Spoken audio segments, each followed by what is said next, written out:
Tonight, we are going to discuss a very controversial issue. That is, what is the Buddhist concept on heaven and hell? Because people have their own concept, belief, imaginations regarding the hell and heaven.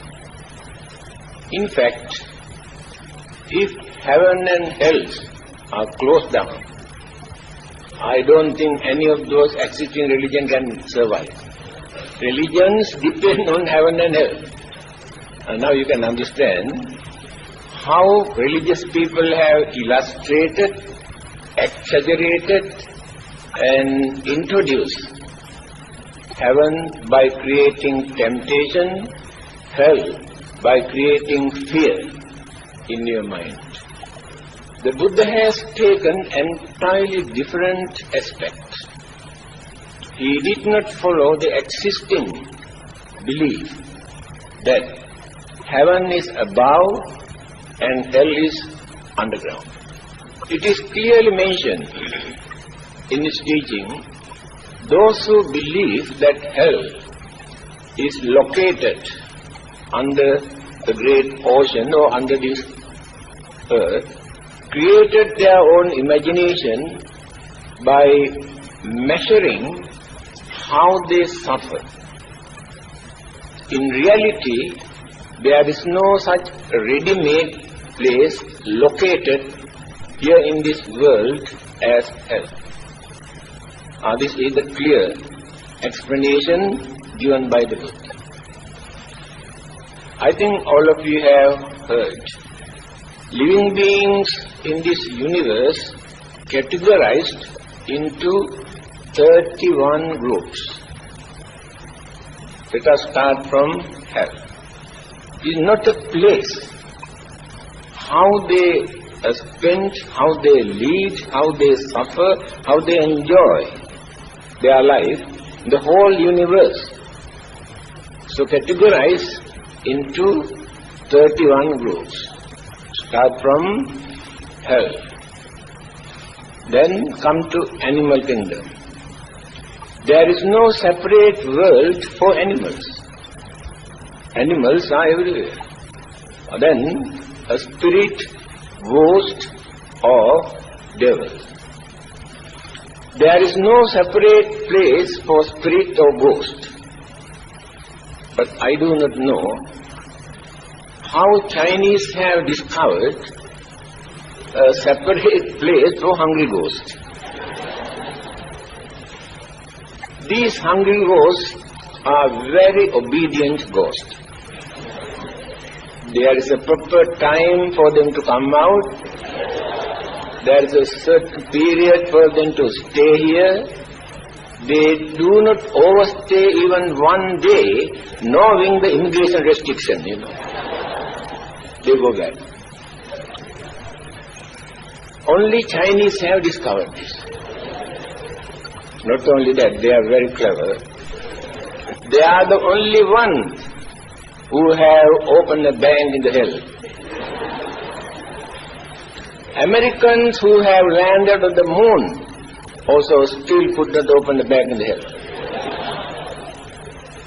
Not only that, they also produce currency notes valid in the hell. Others could not produce any currency note. So Chinese ghosts are very obedient. But all the other ghosts come and disturb us every day. There is no time limit for them.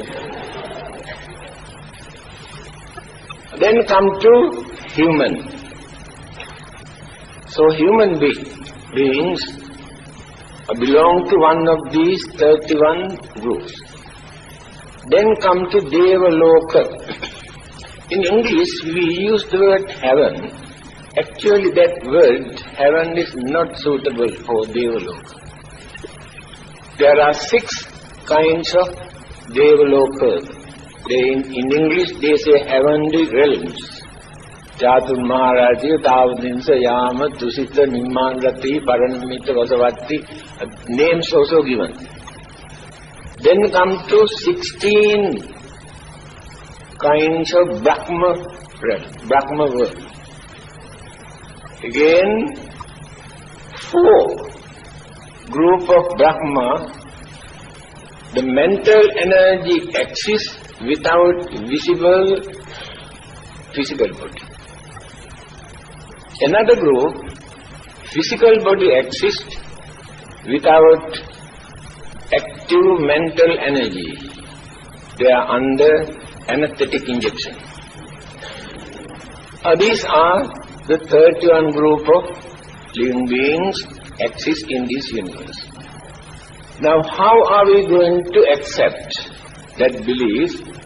The heaven is above, hell is below. Do you know what is the temperature here under this earth? The sun, 10,000. Under this earth, 1,000 degrees. When this temperature increases up to 30 and 40, we cannot tolerate. Do you think that living beings can exist under this earth if the temperature is 1,000 degrees? Not only that. Modern equipment or instruments are very advanced today. Therefore, you can drill this earth. See whether you can find hell. Instead of reaching hell, he will be landing in another world, another country, if not under the sea. So there is no hell under this earth. Therefore, hell is not a ready-made place created by the God or exists naturally, according to the Buddha.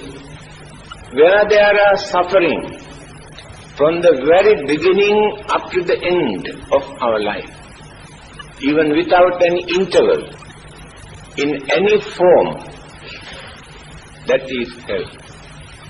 Therefore, we should not think hell is somewhere else. It is located. After our death, we will go there to suffer, or sent by the God as punishment. Therefore, Buddhists do not accept this. Definitely, there are heavens and hells. Just now, I introduced as Devaloka, although we use the word heaven. Not only one particular planet or the one particular world system.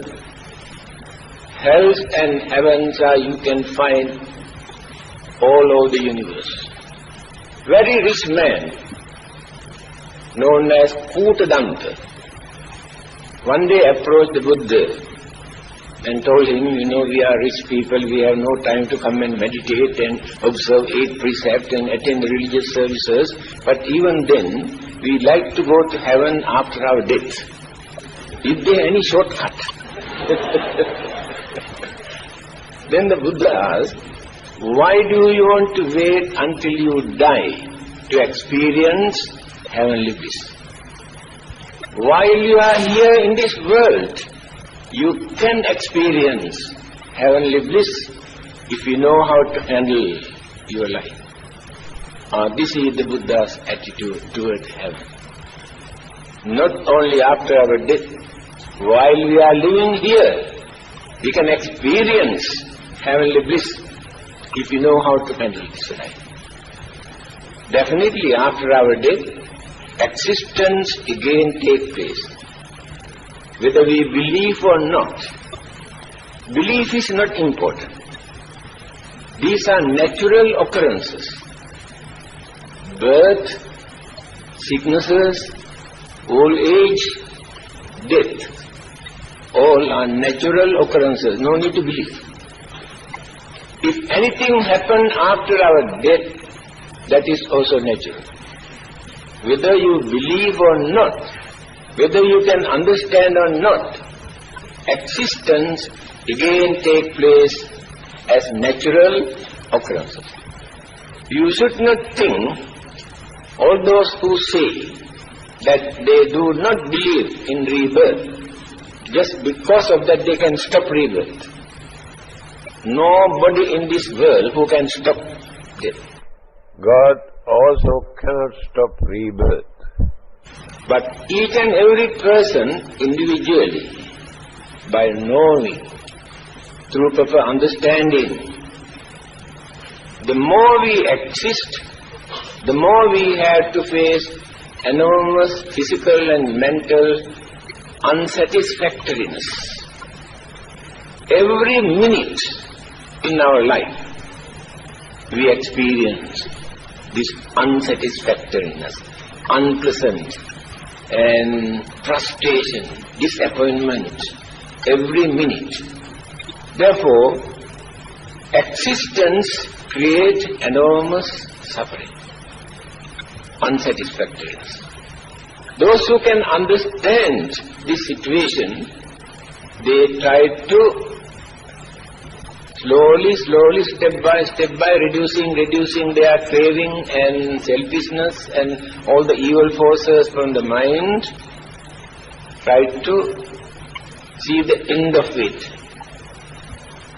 No more physical or mental disappointment or unsatisfactoriness or suffering. That is called salvation, liberation or deliverance or freedom. Every religion talk about salvation. They too admit, here we have no freedom, here we have no happiness. Therefore, we have to work to find out, to maintain our bliss, our freedom, our satisfaction. Therefore, we have to work for that. Simply by worshipping, praying, offering to any god or any Buddha, it is impossible to find out this salvation. Buddha mentioned this very clearly. Tumhehi kichang atappang akkhataro tathagata. Tathagata is another name for the Buddha. You have to work for your own salvation. The Buddha cannot work for you. God cannot work for you. But the Buddha can tell you what to do, how to gain this salvation. By following his guidance and instruction, if we really follow, definitely we will be able to find out our salvation, not by worshipping or praying. Heaven is not the final goal. Heaven is not the salvation. There is no salvation in heaven. For a long period, in certain world systems, living beings can survive. But there must be an end. But many of them do not know that because of their ignorance. The Buddha's advice is not to aim to be born in such places where we can lead a long time, either by experiencing sensual pleasure or worldly pleasure, or calmness, or tranquility. One day there will be an end to it. After that, nobody knows what will happen to them. But as human beings, we have extraordinary intelligence. This intelligence you cannot find in any other living being. That is why we are called Manushya, Mana, mind, Manusya. Definition is given. Chinese philosopher defined this word, human, Manushya. Those who can develop their mind by developing sympathy, kindness, honesty. If these good qualities are in their minds, so we can regard them as human. These are the qualities of humans. Western philosophy also analyzed this. Especially Greek philosophers analyzed. Those who have sense of reasoning are called human or manush. We cannot find this sense of reasoning in other living beings. They too have a mind. Their minds are limited for their survival, for their pleasure, for their protection, for their enjoyment. That's all. They cannot go beyond that.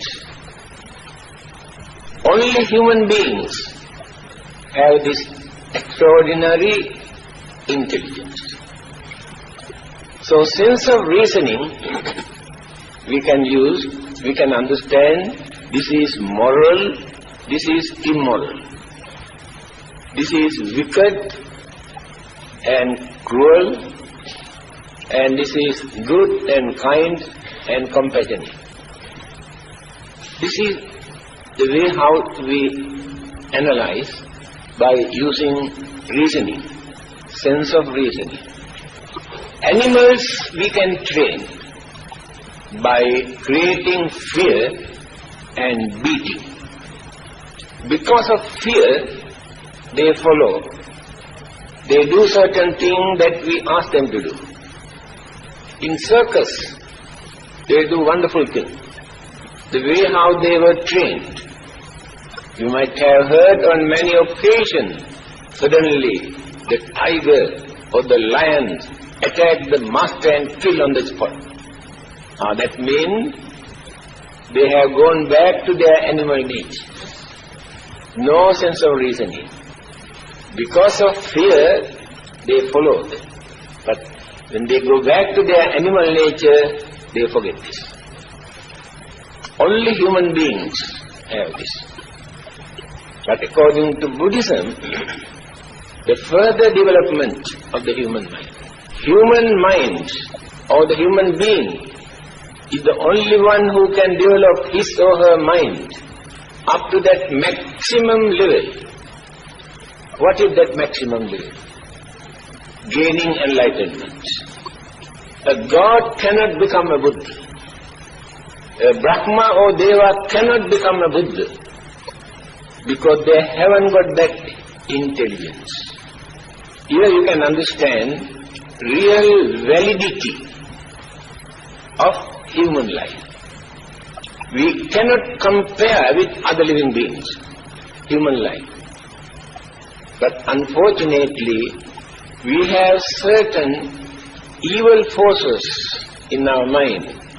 Greed, selfishness, then cunningness or crookedness.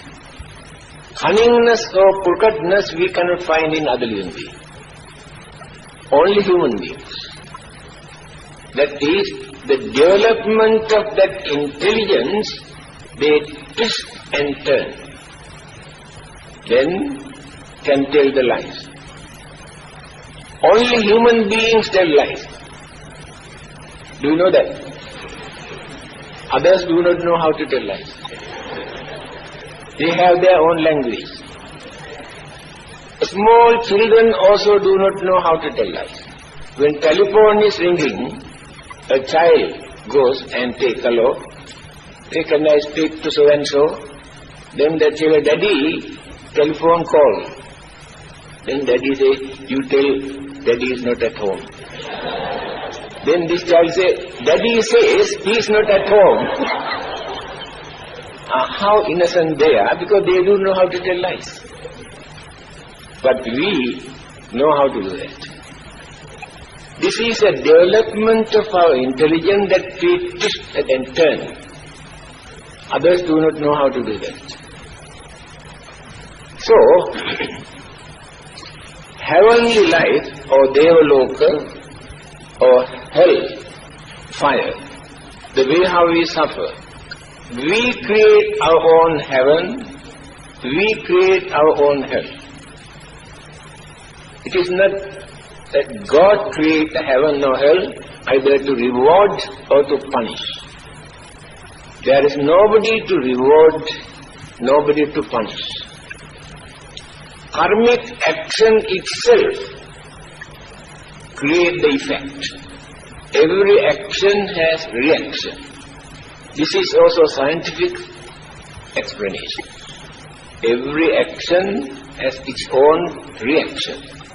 Then, how long can we experience this bliss in Devaloka?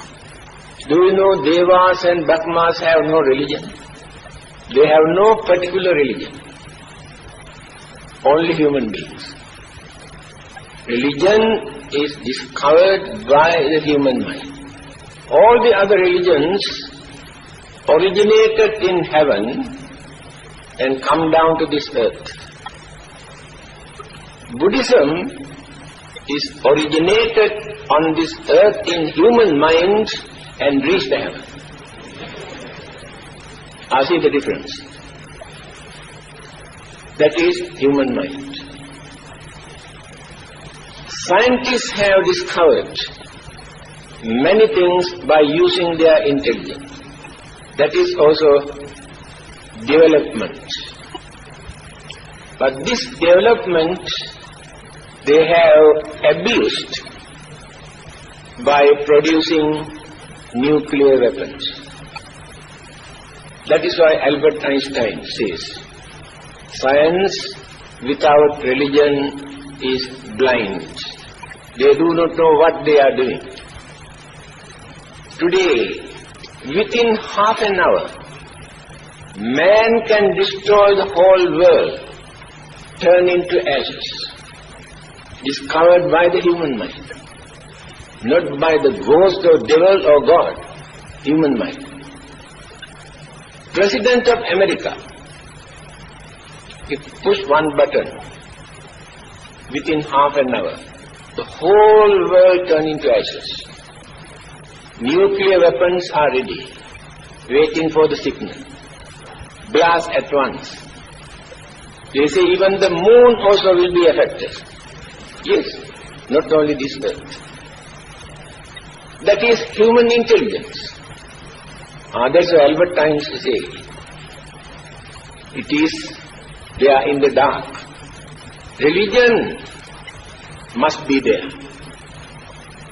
Science without religion is blind. They don't know what they are doing. But religion without science is lame or crippled, not active. It is happening today. All those religions or religious authorities who wanted to go against the scientific discoveries are in trouble today. 1998, Pope John, living God on this earth, announced. You might have read in the newspaper, we have paper cuttings. Human beings were not created by God. They come into existence due to gradual development of evolution. They had a losing battle for 100 years with Charles Darwin, with his theory of evolution. Today, they say yes, human beings are not created by the God. That is what is happening to religions today. That is why Albert Einstein says, religions without science be lame or crippled. In the West, those who have developed their understanding through scientific education, they come to know religious beliefs are mythologies. They blindfold innocent people. They misuse. Therefore, they are proud to say that they have no religion. There are many free thinkers in this world. They have no God, no heaven, no hell, no karma, no rebirth, no soul. These are the ingredients of every religion. To them, there is nothing. But do you think they behave as barbarians just because they do not believe in any religion or any God?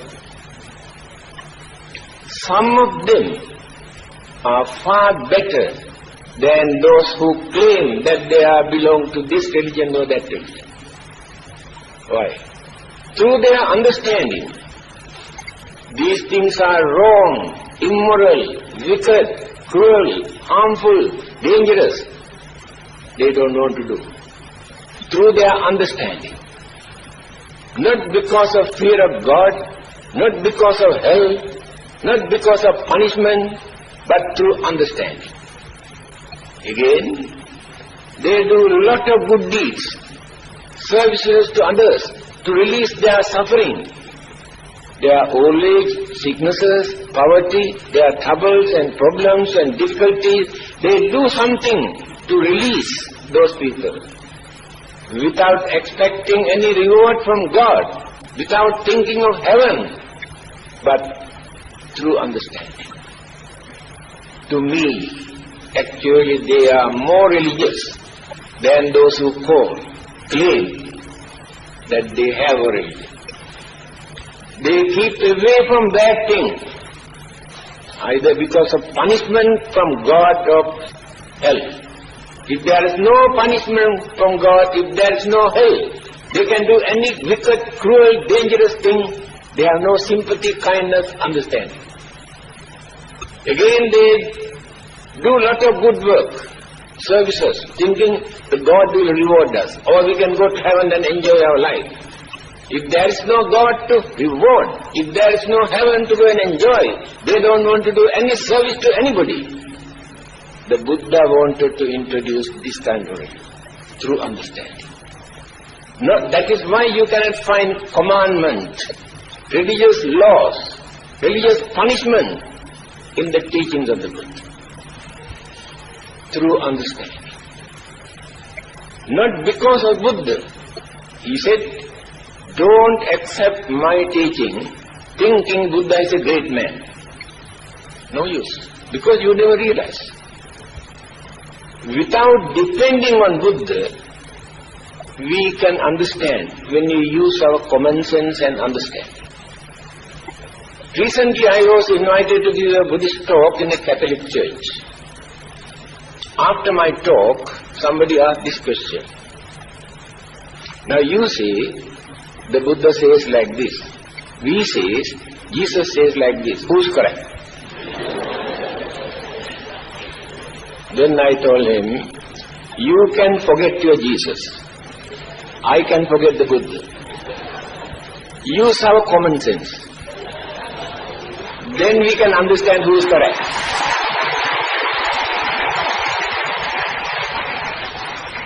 Example.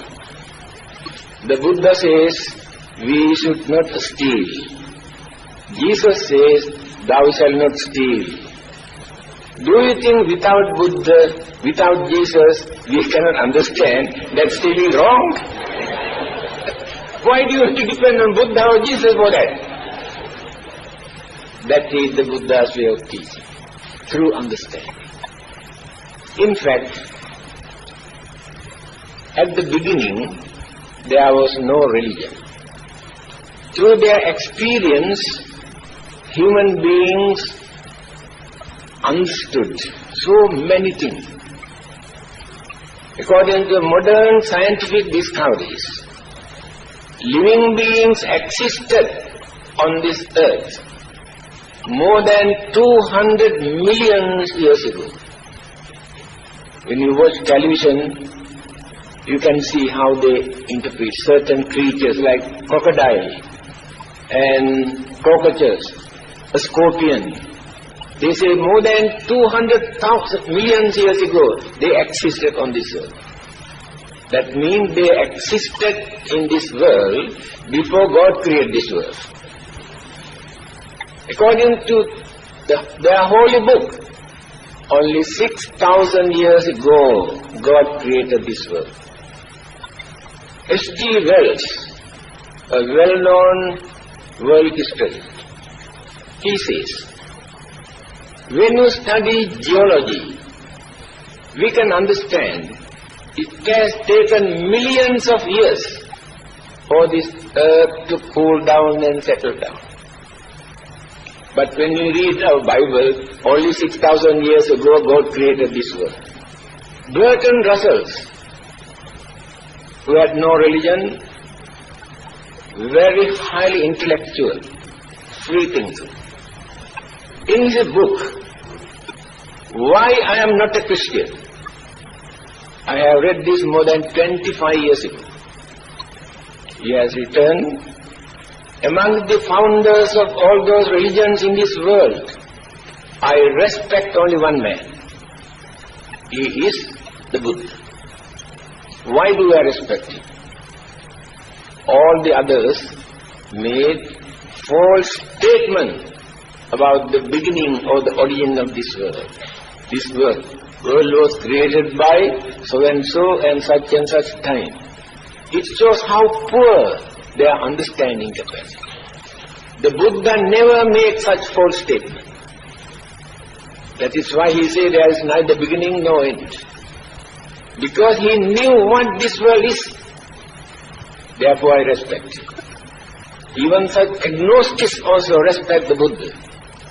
So, we should not accept certain religious concepts and belief just because people come and exaggerate it and try to influence us. They may come and tell you, if you do not accept our God, you go to hell. If you accept our God, you can go to heaven. Then there is nobody to ask, that heaven is for you, not for us. Why should we go to your heaven? That is for you. You know, as Buddhists, we have 6 places at Devaloka, introduced as heavenly bliss. We can choose heaven, but you cannot choose. You have only one. You don't know what to say. Why do you want to surrender, my dear friend, here? Without thinking.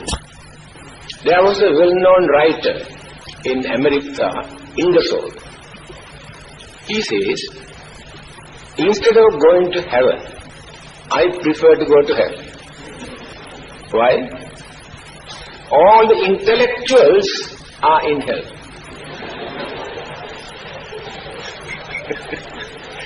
Scientists, psychologists, great thinkers, philosophers, free thinkers, rationalists, including the Buddha, all are in hell. Why? They did not believe in Creator God. According to them, those who do not believe in Creator God are in hell. If I go to hell, I can have nice time with those intellectuals.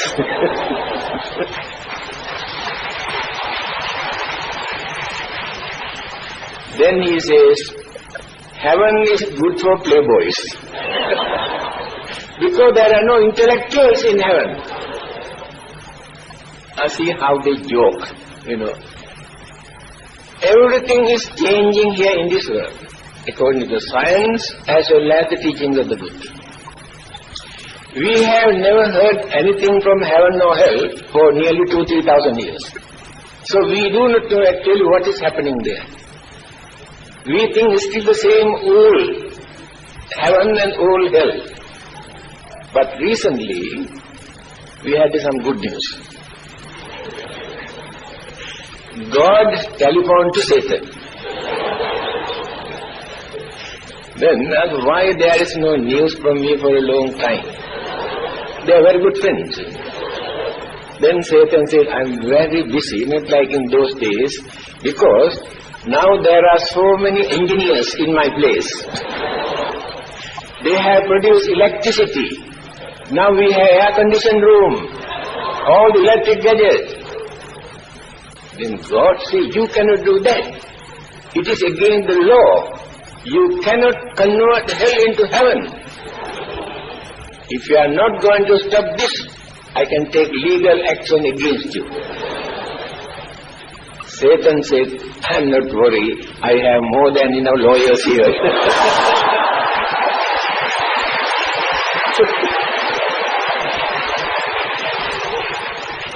Here you can understand lot of changes have taken place in heaven and hell. If everything is changing, how can hell and heaven remain without changing? So, this is the way how those who know how to think, how to understand, they cannot satisfy by thinking that we can go to heaven through the influence of God, or we have to go to hell just because we are going against certain religious principles of belief. So, now what is, you can ask this question. In that case, what is the direct answer to this question? If there is no particular place where hell is located, a particular place where heaven is located, then what is the Buddhist attitude? Just now I mentioned, please remember, heavens and hells are everywhere all over the universe, where living beings experience most pleasant, most pleasurable, most peaceful, most contented and happy and prosperous life, regard these places as heaven. And all those living beings who suffer from birth up to the last breath, whole life is nothing but suffering. Now we are not in hell. Why? No doubt we suffer. In between we have interval to laugh, to joke, to enjoy, again suffering. After a few minutes or a few hours, again you can laugh and enjoy. After a few hours, again we have to suffer. Therefore we are not in hell. That is why easily we can understand the nature of life. Do you know Buddhas never appear in this world when human beings are enjoying their life up to the maximum limit? People never listen to the Buddha. At the same time, Buddhas also never appear when all these human beings are suffering, nothing but suffering. The Buddhas never appear. When sufferings and pleasure both exist together, they can balance, they can compare, they can understand. Then the Buddhas appear and explain, point out. Otherwise we don't understand. So, we should not believe what people come and talk about, this heaven and hell. They say, although you have committed a lot of bad deeds, bad karmas, if you believe in God and pray, God will come and wash away all your sins and send you to heaven. You believe this. That person, a culprit, who has committed a lot of sufferings among innocent people, God is keeping quiet. Allow him to do all the wicked things. When he is going to die, he says, oh, I believe in you, please wash away all my sin. Then God comes suddenly and wash away all his sin, send him to heaven. All these victims are suffering. No God to come and give them. You believe this. This is the biggest weapon that they use. What is that? According to Buddhism, your Buddha says, he cannot wash away your sin. But our God says he can wash away your sin. You accept. You don't know what the Buddha has said. Yassa papang katang kammang kusalena pitiyati. These are beautiful sayings of the Buddha. You must remember this. If we have committed certain bad karma earlier, due to our ignorance or craving or grudge or ill will or enmity, we have committed certain bad things. Now we don't know what to do because Buddha says he cannot forgive our sins. This is the answer, solution given by the Buddha. Yassa papang katang kamma kusalena pitiyati. When you realize that you have been committing your deed, stop. Through your understanding, not because of hell or fear of punishment, knowing that it is bad. From that day onwards, try to cultivate and develop your way of life by creating kusala karma. What is kusala karma? Kusala karma does not mean by doing some meritorious deeds, aspiring worldly material things. Go to heaven and enjoy life, to be rich, to be born in rich family. They do lot of meritorious, not this kind of meritorious deeds. Kusala karma means whenever we perform some good deeds, by reducing our craving, by reducing our anger, by reducing our ignorance, then cultivate and develop and develop and develop. These are kusala karma. Take for example, Angulimala, murderer, who had killed nearly thousands human beings. He met the Buddha. He realized the mistake that he had been committing, decided to stop, follow the Buddha, become a monk. From that day onward, develop his mind through meditation and developing, attain arahanthood. After that, attain nirvana. Bad karmas have no chance to come and catch him. That is what the Buddha says. You are the only one who can forgive your sin. Nobody else can do that. Remember that. The Buddha cannot forgive your sin, God cannot forgive your sin, but you can. This is the method shown by the Buddha. So, but you never think. The trouble with our Buddhists is this. When Christians talk about their religion, they say Bible says like this. When Muslims talk about their religion, they say Quran says like this. When Buddhists talk about Buddhism, they say people say like this. There is nobody to say Buddha says like this. A man who had been worshipping for his images at home for 45 years, one of our members, one day, group of people enter into his house. They say, oh, you are worshipping devil. Do you know, Buddha was a man. He is dead and gone. What do you gain by worshipping this dead man? After that he came and told me, I don't know what to say. 45 years he was worshipping this image. This is the nature of our Buddhism. One day when the Buddha was going somewhere, he met a Brahmin. Do you know Brahmins?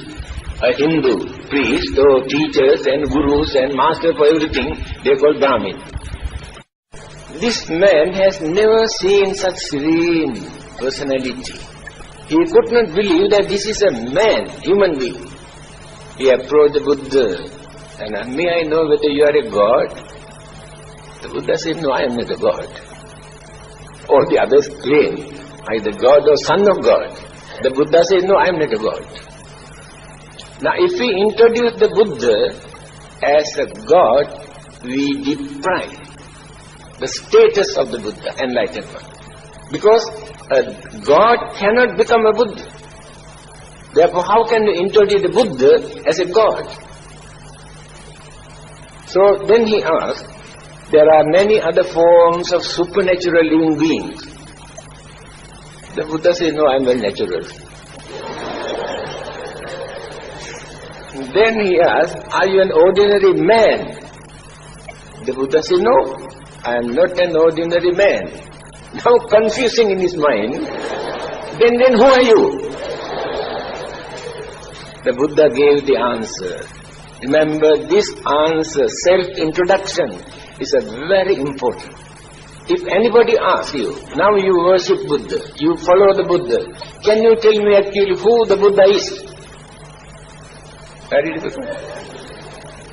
This is the answer. Please remember how the Buddha introduced himself.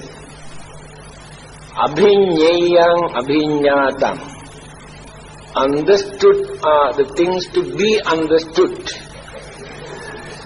That means I realized, understood the thing that which exists in this universe. He did not do that within one lifetime. That is why it has taken such a long time for us to develop to attain enlightenment. He developed this understanding step by step, step by step. Abhinyayang abhinyata.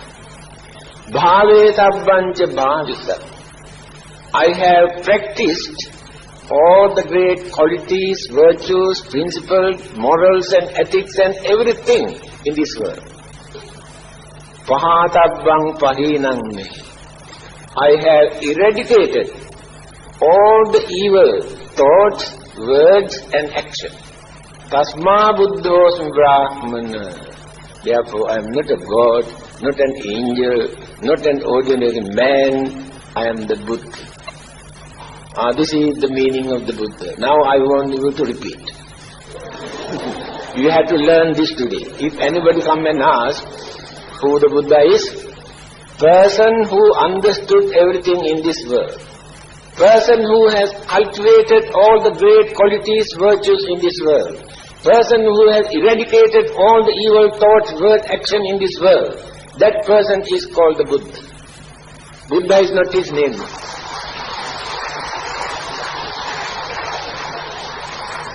Therefore they can say Buddha was a man. Again he can say Buddha is dead and gone. Buddha cannot die, please remember. The Buddha cannot die. The Buddha was not his name. After gaining enlightenment, we use this word, the Buddha. In Mahayana schools of Buddhism, introduced three kayas, three bodies of the Buddha. Sambhogakaya, Nirmanakaya, Dharmakaya. Kaya means body. The body that he used to talk, to walk, to eat, to sleep, that is Nirmanakaya. Sambhogakaya, the body that he used to preach, to guide, to advise, and all the religious activities, that is Sambhogakaya. Dharmakaya is the doctrinal body. This Dharmakaya cannot die. Other two bodies disappear, but Dharma body never disappears.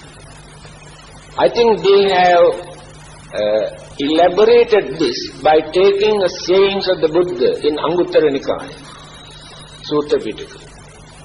The Buddha has mentioned, whether the Buddhas appear or not, Dharma exists. Remember this. Dharma is not created by the Buddha. Buddha cannot create Dharma. Dharma is not created by God. Dharma exists forever.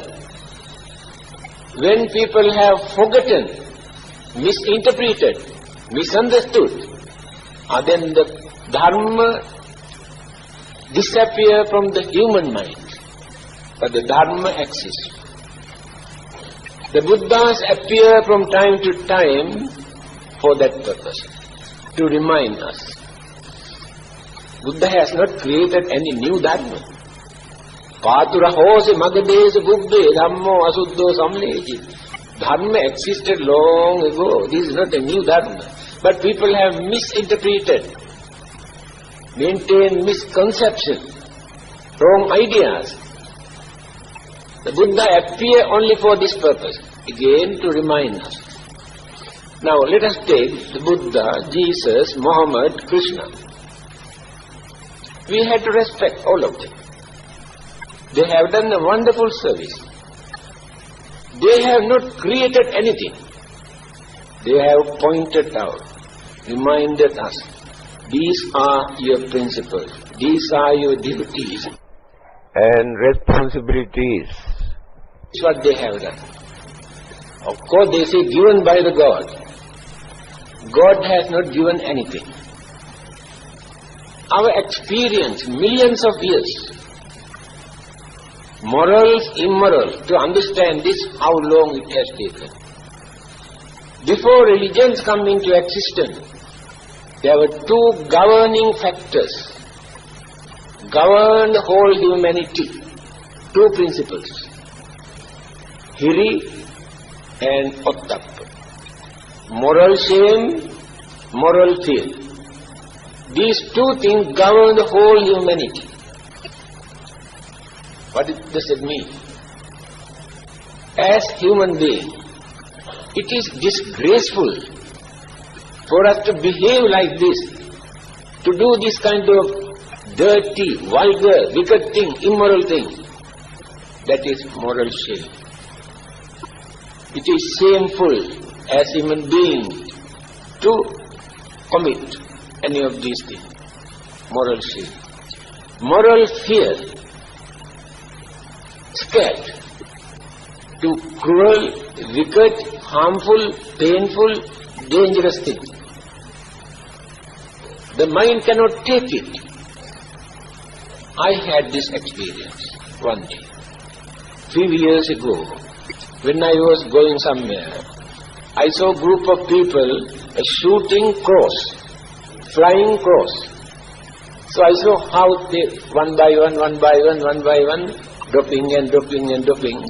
Then I felt how these poor creatures feel when that bullet goes through at once, and I could not tolerate. My heart could not take it. Believe me, I had palpitation. Heart could not take it. Come back, I had to take Valium tablet to calm my mind. That is moral fear. These two things govern the whole humanity. Today we have so many religions, but no shame, no fear. Disappear from the human mind. Every churches, every mosque, every temple, every place of worship, fully crowded. Praying and shouting and singing. That is called practicing religion. That is practicing religion. But in their mind, anger, jealousy, grudge and ill will and cruelty, all these are boiling. When they come out from these places, they start fight. Where is religion? Religion is not in the church. Religion is not in the temple. Religion is not in the mosque or coil. Religion is in our mind. Remember this. There is no temple, no church without religion in our mind. A group of people are worshipping, praying in a church or in a mosque for their protection. Praying and praying and praying. Then suddenly a gunman comes,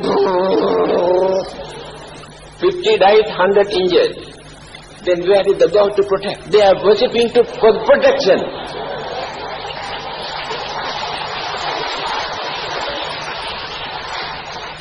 I think when that gunman entered the church, God also ran away.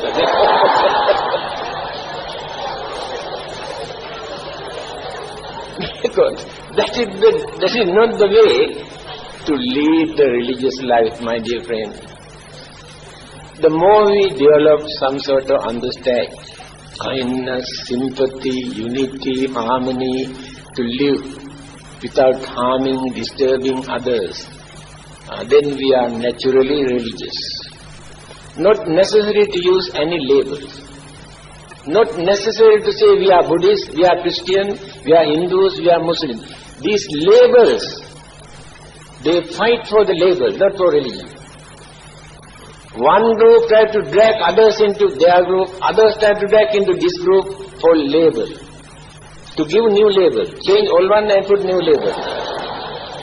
Then they say, oh, change. Converted. One person cannot convert another person. Please remember this. I cannot convert you. You cannot convert me.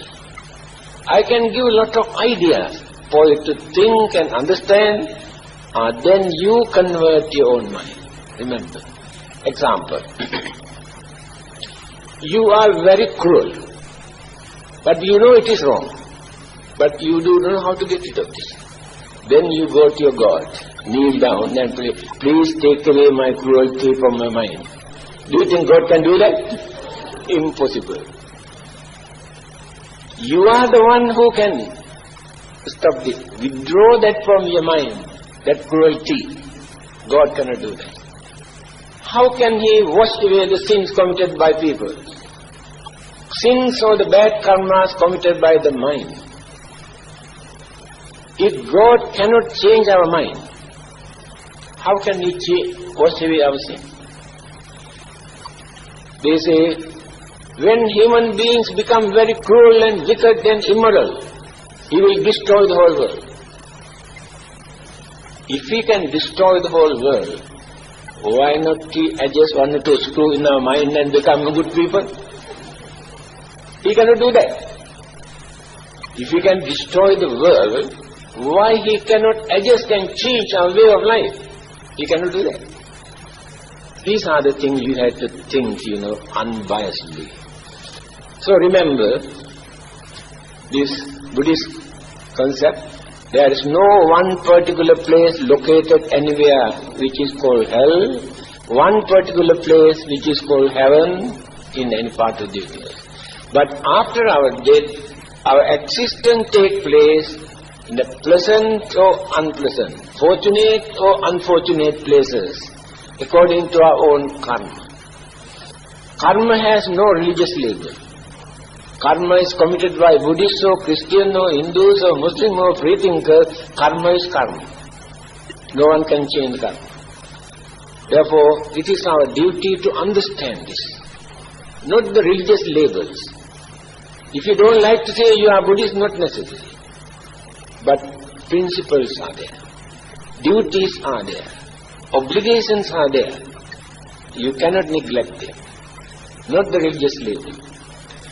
Then the Buddha, before his enlightenment, previous birth stories, what he has done for gaining enlightenment. Do you think he was born in Buddhist families all the while? Where were Buddhists at that time? Therefore, religious label is not the important thing. Principles, the qualities, the virtues, understanding, label is not important. So, there is no doubt after our death, definitely existence again takes place. Dying is just like setting sun here this evening. That sun which disappeared from here become the rising sun in another country. Here, dying is setting sun. Rebirth is rising sun. The same sun. Again, life cannot die. Remember. Life exists in this body. Body is the house. This is not the life. When this house is going on decaying and collapse, the life goes away. Mental energy, karmic energy, all these energies joined together become a very dynamic force. Proceed. Then started to build another new one. That is called rebirth. Here remains only that old house. Formerly we had 4 elements while we are living. After our death, only 2 elements. Heat energy, motions also disappear. Only solidity, fluidity remain here for a certain period. After that, again dissolve. The life is gone. But we do all sorts of things here, worshipping, praying, offering, chanting, but these for our own satisfaction. We feel some sort of relief when you do something out of gratitude for our departed father or mother, anybody. But this body is the old house. That person is not here, nothing, no connection whatsoever. Therefore we go and burn or bury that old house. But life started again there. So this is natural. Whether we are belong to any religion or whether we believe makes no difference. All these are natural occurrences. No one can deny. We have more than enough evidence to prove that existence again is true without depending on religion. Religion is not important for us to understand that existence again after our death is natural. More than enough evidence. Therefore don't say, I don't believe it. Whether you believe or not, you have to get ready for that. You have to prepare for that. Another advantage of becoming human being is this. All the other living beings in this universe do not know how to prepare for the next life. Only human beings. While we are leading, spending our good karma or bad karma, facing problems, we are also accumulating fresh karma for our next existence. Punyani paralokasmin patittha honti paninam. Here says after our death, only our karma, our good karma, support us when existence again takes place. Nobody else can support us there. If we have done bad karma, instead of supporting, disturb us, make us to suffer. Human beings can understand this. Animals, even devas, brahmas also know such idea. They spend for a long period, far better than human being, experiencing worldly sensual pleasures. But when the karma is extinguished, evaporated, they don't know what will happen. But as human beings, we can understand. We can prepare. Then we can depart from this world with confidence. Remember, to depart from this world with confidence. Then fear, worries, confusion, suspicions all disappear from the mind. Hopes and confidence is there in the mind. Then not scared of death. The founder of Sikh religion, Guru Nanak, says, everybody is scared of death, but I am waiting to welcome, because I like it, because I want to get rid of this. Why are we scared of death? This is the solution. Try to create some sort of confidence in your mind, then fear disappears. Any moment we are ready to face this, then we can understand that the next life may be better than this. When the passport is expired, my dear friend, why are you worried to renew it? Renewal of your passport is the rebirth. This is more than enough for you to understand. I am asked to speak only 1 hour, now more than 1 hour. Anyway, I would like to give for you to ask some questions. This is very interesting. Now, because I have mentioned some controversial and ideas that usually Buddhists do not talk. Everybody is talking about heaven and hell, and there are such places, and praying to go to heaven and try to avoid hell. But here I explain in different ways, for you to understand through your common sense and understand. Thank you very much also.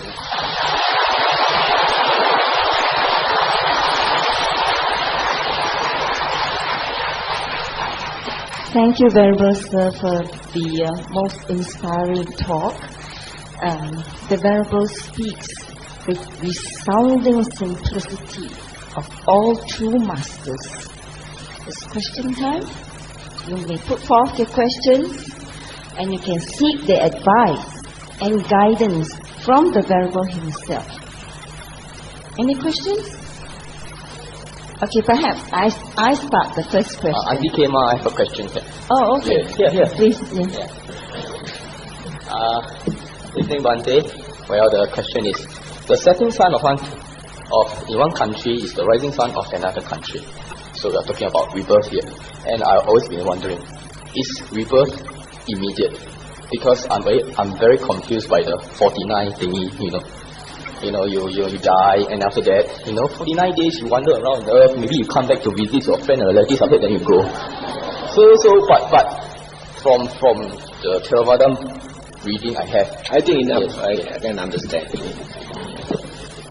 Thank you. It is very easy to understand. When you throw a stone, do you think that stone remain without dropping? When you shoot a bullet, do you think that bullet can remain without striking? Death and rebirth is like that. No interval. All the others are imagination created by us. What is this, the Buddha's interpretation? Viññānaṁ mātuguccismiñ okkamati. When that departed consciousness transmitted from here directly enter into a mother's womb, with the humans or animals or any other form, according to the karmic tenets. No interval. We have created all this imagination. The departed person will come back. And recently I went to attend a funeral, and a very rich man died, and people say, we are scared. Then I said, why? Why are you scared? He may come back. Then I thought, so much better. You are crying because he departed. If you think he will come back, so much the better.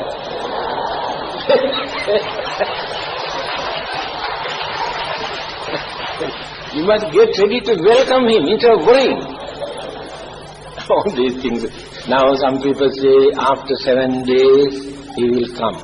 Must be very careful. Now everybody is sitting quietly.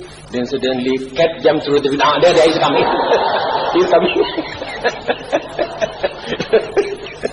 All created by us, my dear friend. Anything else? Any question? Yeah. A gentleman over here. Yes. Yes, Reverend. I would like to ask a question that was asked in one meeting by another society, something like that, about karma. And this question was raised and there were no satisfactory answer. Perhaps you could enlighten me.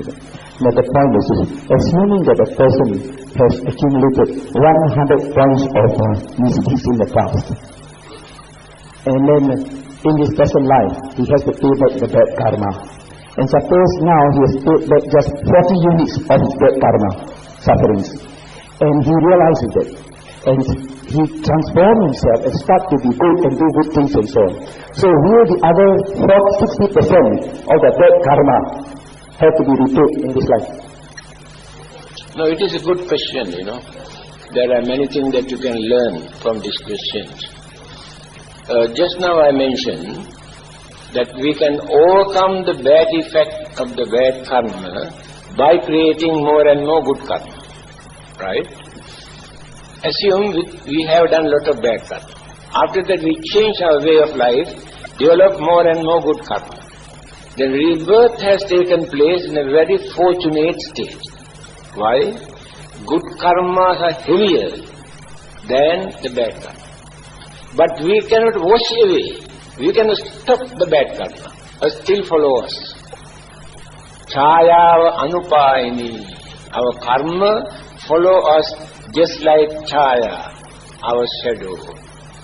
Until we attain nirvana, certain karma, the Buddha, Moggallana, certain other disciples had to face. Certain karmas follow after that.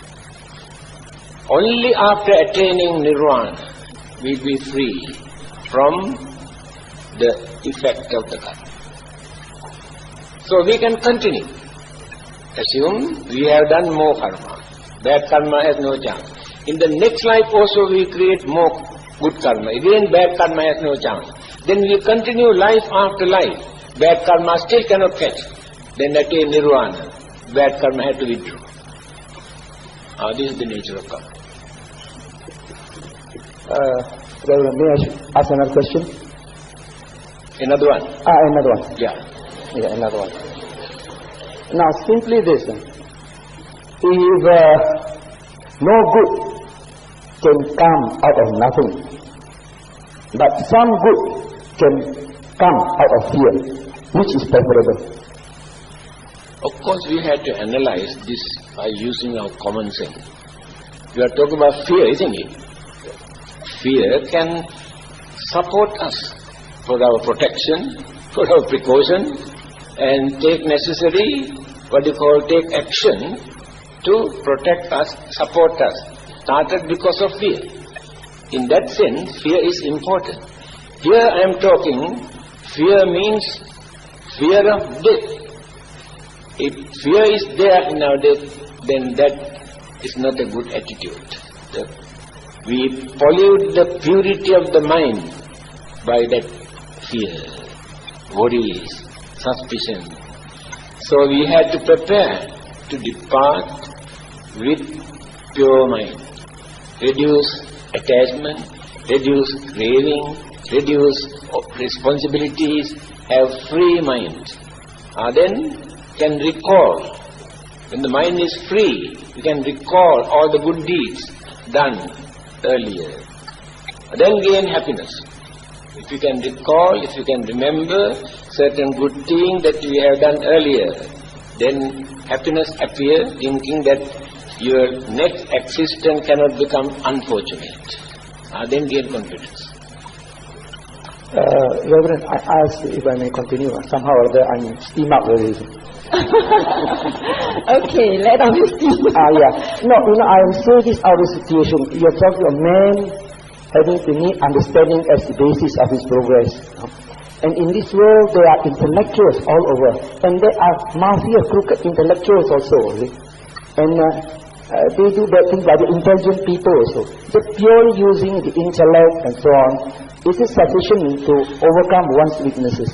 Or, as I said, when I have to use the word fear, because for a simple example, if you say, don't litter the street and so on, keep the city clean and so on, just like that, you see, you can find the place as dirty as anything. But once you say, if you litter, I find you $500, then you begin to see the difference. Because the element of fear is there. And sad to say, in society, even with the fact that the element of fear is used as a means of, making people do more orderly and do good. And if so, as I said, somehow or other,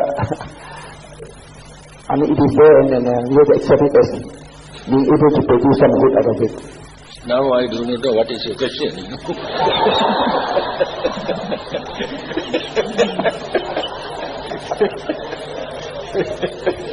Excuse me, I'm just as confused as well. I don't know whether you have that fear or not. No, because in school, they're teaching people, don't do this, don't do that. Because out of fear, then the person conforms like other religions. Look here, my dear friend, if you listen to the Buddha, then you can understand. The Buddha says, fear appears, whose mind? Fool's mind. Oh, I see. No understanding, then fool. The fear appears. Because if understanding is there, no fear. Oh, and how can the fool become wise? Of course, they are the one who can become wise. Fools can become wise. What are the steps and procedures? My God, they have to go a long way for that. I think better to stop that subject. Anything else? Anything else? Venerable, this is a question from a member of the public here. It says, the recent death of living beings who have the foot and mouth disease. What is your comment on this as far as karma is concerned? Their karma or the dead, those who had this disease, the foot and mouth disease. The Buddha has rejected 3 things. Remember, first thing, everything that which appears very unpleasant or miserable things are due to our previous karma. Only some of them, not all. Due to so many other reasons, sicknesses, troubles, problems, suffering, difficulties we had to face. Due to our mistake, our behavior, or the environment. Previous karma has nothing to do with that. But certain things, yes, definitely. Second thing, everything that exists here in this world, created by God. The Buddha rejected this. The other thing is, everything exists in this world without any cause or without any reason. Buddha rejected that also. There must be a cause. So here, We cannot say it is due to their previous karma. That karma is not a contagious karma for other animals to suffer. There are so many other factors you can discuss with medical, what you call doctors who know how to explain from the medical point of view, and they will explain how this is spread. I thought you are going to ask the other way around. What will happen to those who kill those poor animals? In England, how many cows, and here how many pigs, and some other countries, and what will happen to them, those who kill them? Do they create bad karma or no? By destroying them? That is the question. What is your opinion? Then I can understand how far you have learned.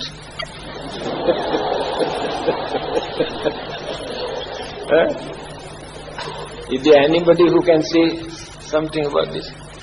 Whether justifiable or harmless or harmful? It is a very interesting question. Not few thousand, few 100,000 slaughtered steadily. Whether they have created any bad karma or not by destroying them. You can say anything, huh? Yeah? Pardon? Can you use the mic here, please? Thank you. I don't think those people that shot the animals created bad karma for themselves. They are doing their duty, their job. It's just like the soldiers going to war and they kill people they don't want to kill, but they have to kill. It's their job. You are a very dangerous lady, you know.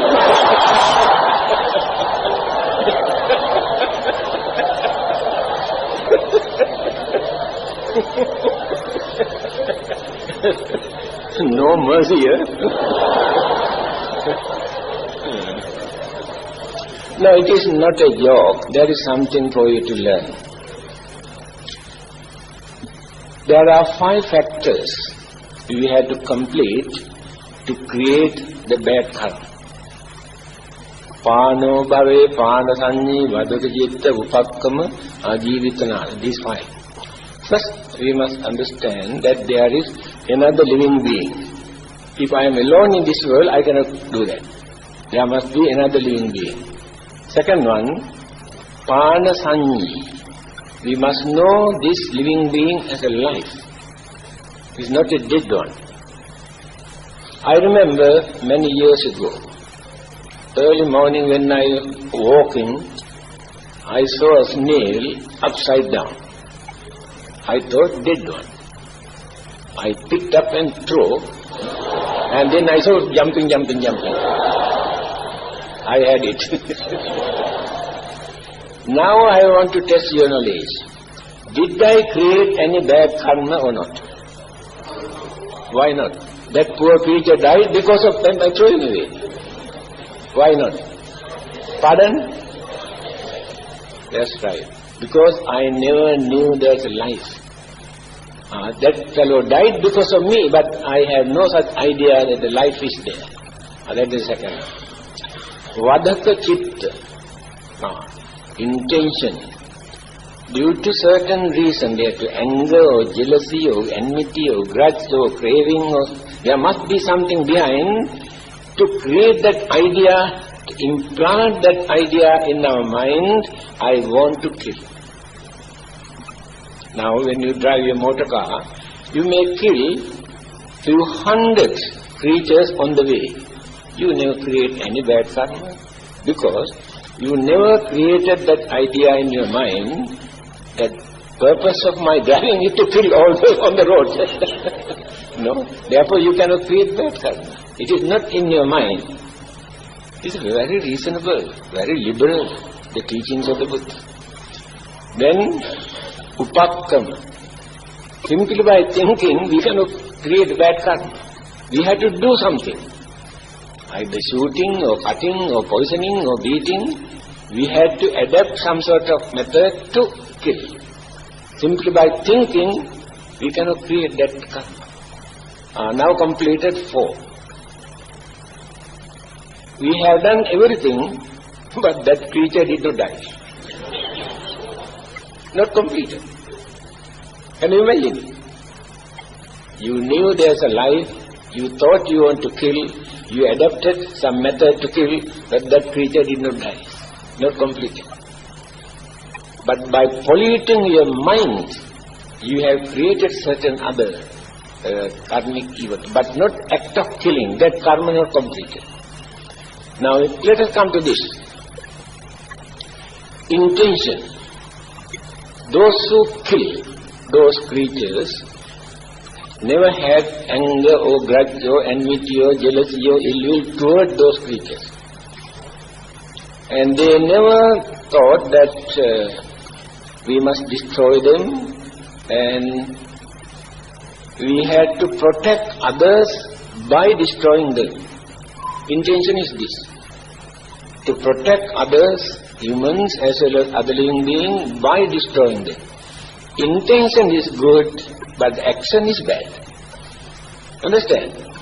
So, reduce lot of evil thought from the mind. Therefore, that action is not polluted very badly. Therefore, reactions or the effect is not that heavy. You are not, with the intention is there that I want to kill, the purpose is different here. Because of that actions of killing, definitely there must be some bad effect.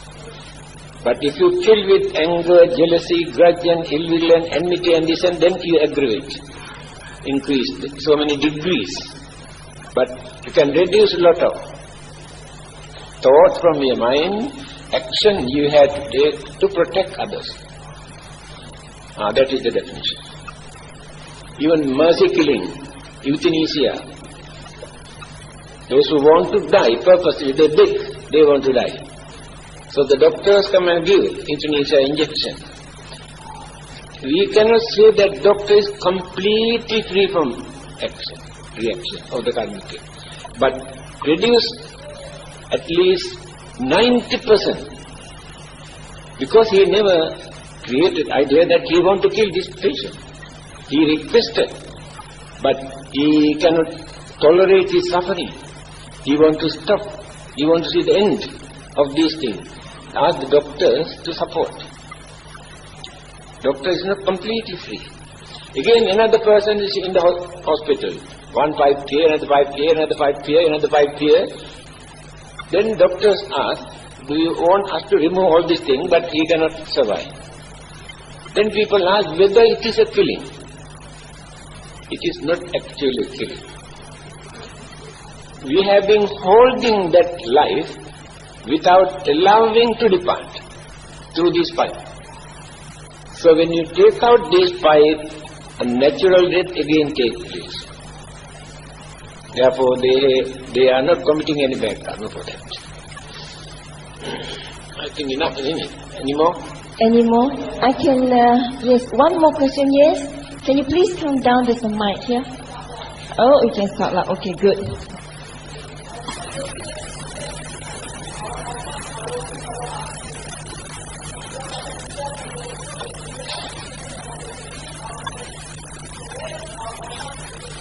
Oh.